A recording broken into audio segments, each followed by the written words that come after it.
ফুটন্ত চায়ের মধ্যে 1 বাটি চাল ঢালুন। আপনি অবাক হয়ে যাবেন এর গুণাগুণ জানলে। একবারটি এই কাজ করেই দেখুন, আপনার হাজার হাজার টাকা বেঁচে যাবে।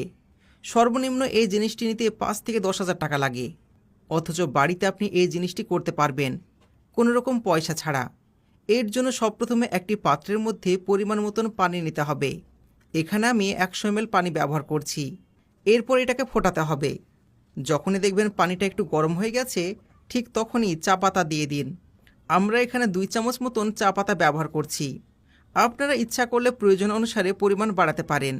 আপনার বাড়িতে যদি গ্রিন টি থাকে তাহলে তো আরও ভালো। সেক্ষেত্রে এখানে একটা টি ব্যাগ দিয়ে দিতে পারেন। এতে করে এর কার্যক্ষমতা আরও বৃদ্ধি পাবে। আমাদের কাছে আপাতত সেটা নেই, সেই জন্য দিলাম না। এবার এর মধ্যে হাফ কাপ চাল দিয়ে দিন। আমরা এখানে নর্মাল চাল ব্যবহার করেছি, আপনি ভাতের চালও ব্যবহার করতে পারেন। এখানে কিন্তু আমাদের এই চাল